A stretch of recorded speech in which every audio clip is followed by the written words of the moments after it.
It's The Real News. I'm Varna Noor. President Trump signed 2 executive orders on Wednesday that aim to make it easier for companies to build new oil and gas pipelines and harder for states to block them because of environmental concerns. Speaking to members of the International Union of Operating Engineers in Texas, Trump said the move would cut unnecessary red tape to boost the American economy and create jobs. Too often, badly needed energy infrastructure is being held back by special interest groups, entrenched bureaucracies, and radical activists. Shocking to hear that, isn't it? So true. The 2 executive orders that I'll be signing in just a moment will fix this dramatically, accelerating energy infrastructure approvals. So we're going to get these approvals done quickly. But those, quote, radical activist movements to block pipeline construction are still in full swing. New Yorkers will march over the Brooklyn Bridge on Thursday to demand Governor Andrew Cuomo reject the Williams fracked gas pipeline. And this all comes just a month after Trump issued a presidential permit, the second of its kind, for the Keystone XL pipeline. An earlier permit was overturned by a U.S. district judge. Now joining me to talk about all this is Tamara Toles O'Loughlin, the brand new North American director for the environmental advocacy group 350.org. She previously led the Maryland Environmental Health Network here in Baltimore. Congrats on the new position, and thanks for being here. Thank you. I look forward to doing the same thing in a slightly different place. Yeah, absolutely. So I guess we should start by unpacking what exactly these 2 executive orders will do. One limits state power to stop pipeline construction, and the other seems to give the president the exclusive power to approve or deny permits for pipelines to cross international borders. So I guess let's start with the latter. Has anybody but the president actually wielded the power to deny permits for infrastructure that crosses international borders? So this question is really an important one because it looks at some constitutionally held separation between what the federal government does, what the states do, and what the president does. The president's powers are pretty clearly lined up to focus on things like treaties and executive orders and issues of foreign affairs. So a lot of the top line messaging around these executive orders has attempted to move a bunch of things that belong across the way the government actually works and consolidate it into the very limited powers of the president. So, yes, people have tried. This president has tried. And just recently, those attempts have been rebuffed by the courts because the branches play together and everybody has to stay in their lane. So I do want to come back to how that's played out on the national stage. But, of course, the other executive order limits state rights, which is kind of ironic given the supposed tenets of the Republican Party. But that aside, it tells the U.S. Environmental Protection Agency to revisit the amount of time states have to review fracked gas pipelines, and it limits the scope of water quality reviews. Talk about what the impact of that could be. I am not certain that the impact of that will be as threatening as it seems, but I don't think that doesn't mean we shouldn't be worried about it. Having spent the last few decades of my life working in and out of several branches of government at multiple levels, I can assure you that an expedited order that comes from the EPA only deals with one of the multiple agencies that deal with these issues. So we are talking about the Federal Pipeline Safety Administration, FERC, scores of state agencies and city level agents that work together to make sure that when we talk about energy, all of the bases are covered at multiple levels. So I think by ordering this thing, even if it were to have appropriate legal precedent, even if it were to expedite the powers that are vested squarely in the president, there would be pretty significant trouble trying to co-locate how an order to the specific constraint of the EPA and the federal government would affect the way this happens in the state, because it doesn't work that way. Checks and balances require more relationship than that. And a bureaucracy doesn't move just because of an executive order. And I guess maybe we should back up a little bit because, of course, Trump says that these executive orders will boost the American economy and create jobs. It's probably obvious to most viewers, but just to recap, what are the dangers that oil and gas pipelines pose to public health and to the planet? Sure. Thanks for asking. There are folks from Lusby, Solomons, Garrett County, Howard County, all over the state of Maryland who are representative of what communities are experiencing all over the country. And they will tell you that by virtue of compressor stations, pipelines, well pads, and every other form of natural gas infrastructure specifically, and the coal universe that happened before it, and the dangers of nuclear energy is a pretty hot space for talking about public health, because the environmental impact of a lifetime of being exposed to these sorts of physical difference makers, magnifiers of existing inequality, and creators of pollution. We are really in space where we're talking about the overlap between health equity and environmental justice, because environment and health come together to create the conditions of people's lives. And so actually a lot to do. There's a lot. There's so much overlap that it is difficult for me to talk about health without talking about the environment. And in two specific instances, Trump signed these orders after officials in Washington blocked a new coal terminal from being built, and officials in New York blocked a new natural gas pipeline from being built. In both cases, they cited concerns for environmental safety, for regulations, to potential pollution in the water, in the air. And both of those moves on the state level drew some ire from Republicans and from industry. Would these executive orders have ensured that those projects and permits got built? And how will this impact current pipeline proposals?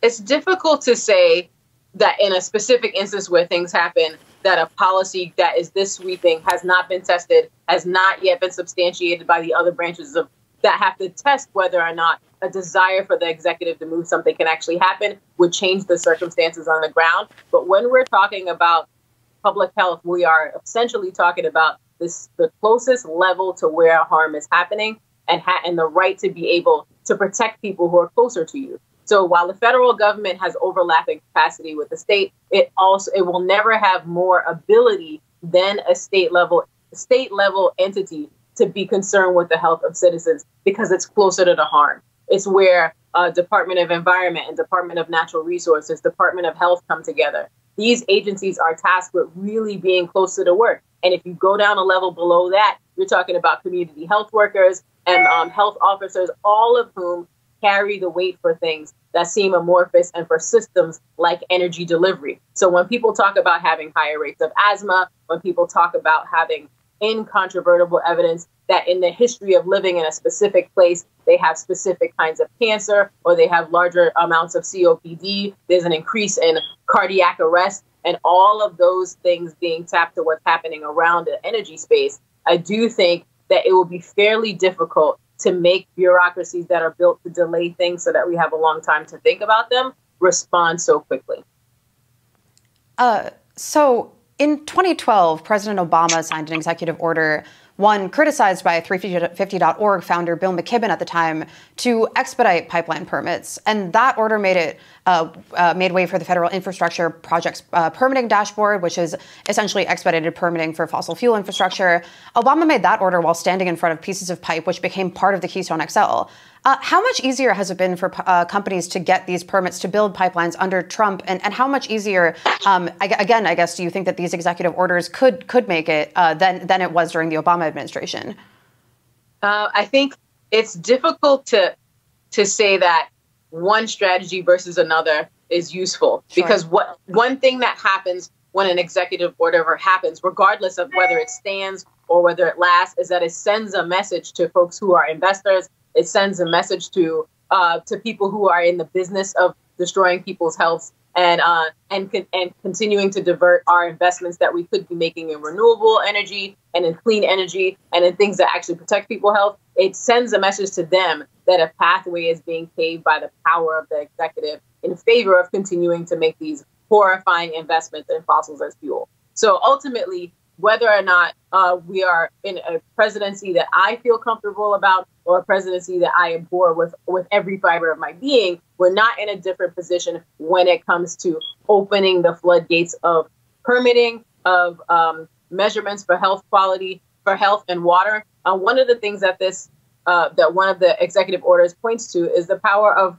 tribes and state agencies and the state to regulate what happens in wetlands. Right. Wetlands are ecosystem space. That is so much bigger than just one order demanding that people look at this stuff with less care, because the different overlapping interests of state agencies and of communities that are invested require time.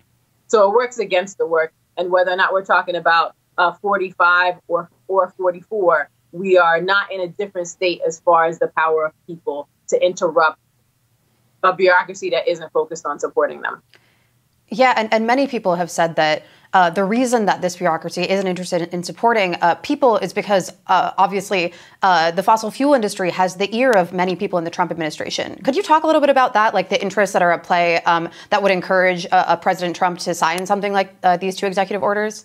I will, but I'll start off by talking about the president's own words when he talked about the special interest. I was really excited that you pointed out that the president pointed to wanting to get more people out of the swamp, or get more to make the discussion more transparent and make the work of the people happen. That was the framework that he set up for these executive orders. Well, the people that he's talking about are people whose lives are in jeopardy, advocacy communities that have sprung up in response to how quickly he's rolling back every protection we could care for. And so it is not difficult to draw a line from how the rapid onslaught of continual attacks on the strongest environmental laws ever built in the country are coming from people who benefit from the dissonance there. So while it would be easy to name a couple of folks who clearly benefit from this, because you can just follow the money, it's more important to look at the larger scale messaging that comes from some of this. And I actually think there's some hope in it for those of us who work at the protection of our health through health by making humans healthy to support a healthy environment. I think part of what's happening there is a sign that the focus on divestment is because divestment is working. People, when having the choice, recognize that where their money goes matters. And so what this order is trying to do is pit people who have large amounts of money to continue to investing in dead technology, because folks who have small amounts of money are working really hard to take it away from things that are oppressing.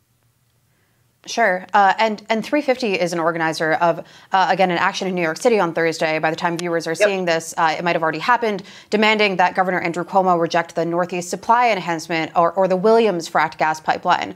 Again, there's concern that that pipeline could impact drinking water. It's set to run through the Raritan Bay and Lower New York Bay. Talk a little bit about that coming action and you know what impact these executive orders could have on permitting for that pipeline, what the next move could be from Governor Cuomo.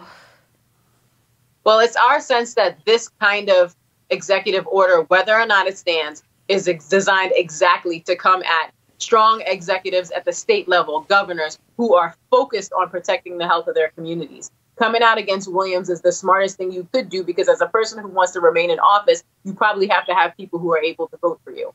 And so ultimately, it would be really silly for anyone who cares about the health of their community, the strength of their state, and the people who are coming out in the state of New York to support this all over. There are organizations led by people of color, communities, rural and urban, who are finding their place in this discussion because they are being pushed out when the executive is pulling back all of the undercover levers, all the regulations that we've used to get a status quo. In the Love Canal and what happened there didn't happen so far away from where we're talking about. So it isn't so many generations ago. It isn't even one generation ago when we had to fight for these kinds of protections just to give people baseline health. Yeah. So fighting to keep fossil fuels in the ground, dealing with Keystone and dealing with Williams is a part of a larger conversation about what we have to be doing everywhere from Canada to West Virginia to stop this work where it's showing up. And the action in New York is just another thing that is happening because communities are aware that they have a say, and the power of people is more important than the power of even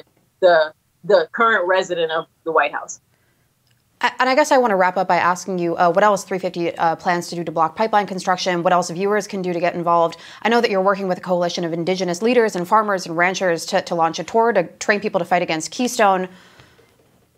Yes, I'm super excited that you asked about the Promise to Protect tour. Thousands of people in 10 cities across the U.S. are participating in the Promise to Protect tour. It's our promise to continue to stay in this fight and to do what 350 is really great at, which is resourcing engaged people to push for what they need and to make it possible for them to work on this work from a place of strength, not a place of deficit. The training support people so that they can double down on intimidation. It teaches them how to deal with nonviolent activism and persisting when there's so many different levers of power being pushed against them. Indigenous leaders from tribal nations who've been fighting to stop Keystone are a part of these trainings. So they're going all around the country to help seed future actions against TransCanada's pipeline, also to strengthen local resistance efforts that include Williams in New York, Line 3 in Minnesota, and 5th 66 in the Bay Area. So we have our work cut out for us. And the Promise to Protect tour is an amplifier that's going to help us to bring more people who are asking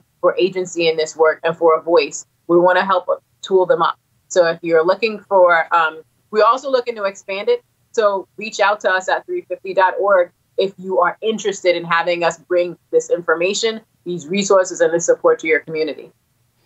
All right. Well, as y'all continue this fight against these pipelines, in the face of all of this coming from the Trump administration, please stay in touch. Again, we've been speaking with Tamara Toles-O'Loughlin, the brand new North American director of 350.org. Thank you so much for being with us today, and we'll talk to you soon. Thanks so much. Bye-bye. And thank you for joining us on the Real News Network.